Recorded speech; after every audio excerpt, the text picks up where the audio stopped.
tell us about this new the tax reform that I would say is already happening, right? Yeah, we are in January already.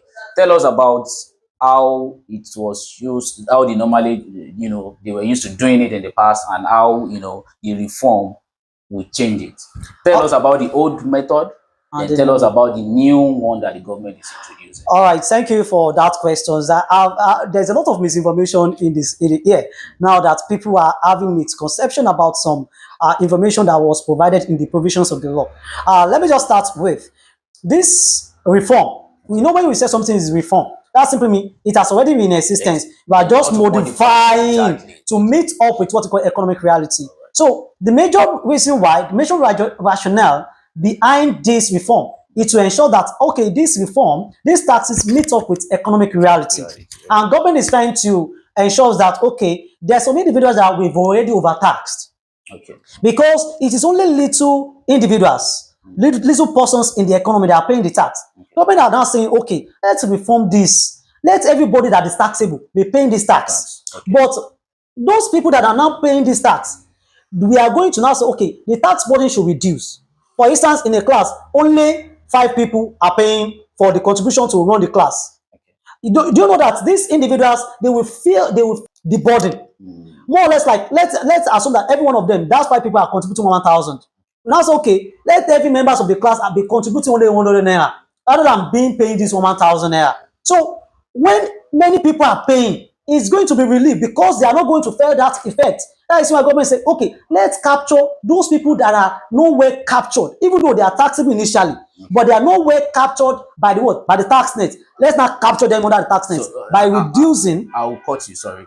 Are you saying the tax reform is basically to make sure that people that are taxable, yes, am I correct to use that language? Yeah. Are captured. Are captured. To make sure that people that are supposed to be paying tax are paying it. Are paying the tax. The capacity, we have what you call revenue authority capacity. Initially, it's not that well grounded like it's supposed to be. For instance, when you see those freelancers, those content creators, they are making millions, and most of them are not paying tax. Even most of them don't know that they are what? They are taxable. You could remember recently, LRS, Lagos State Internal Revenue Service, called this Pella to come and pay tax 36 million. And Pella started crying.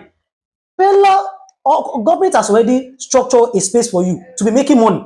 Because if government do not allow that platform to be in Nigeria, it's not going to be making that money. I remember a time when Twitter, formerly called Twitter, which is X now, was banned temporarily. Yes, during some periods, during previous tenure. Okay. So if government not provide that avenue for people to strive, how are they going to be generating this income? So government, whether directly or indirectly, government already provide an avenue for you to venture into economic activities, which will result in profit. So a lot of people are taxable initially, but they are not well captured. Those who are well captured are those who are in a formal setting, like employees, companies that are well registered. Those ones that are collecting salary and salaries. The tax is even being deducted from the source. They don't even, like monthly, they are used to it. Yes. They don't feel they are paying tax. They don't feel they are paying tax. Now, let me break it down, or let me, bring it close to our locality.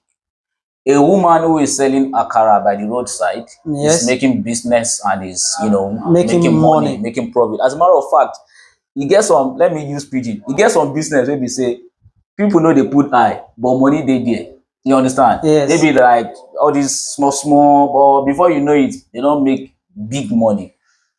How are those ones going to be paying tax? Of course, the woman that is selling akara by the roadside is not registered now. Or let me say, might not, have a company that is registered using CAC and all of that. Are they taxable? Okay. Based on your definition, they are taxable because they earn. But I don't know if they are part of the exception. How is the government making sure they are paying tax? All right, we are still going to get to what we have a threshold. If we calculate their chargeable income for the year, and that chargeable income is not up to 800,000, they are not going to pay tax. We are still going to talk about these exemptions.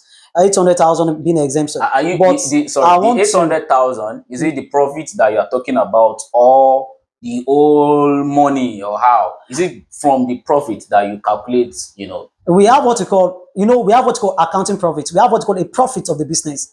But this profit, after we deduct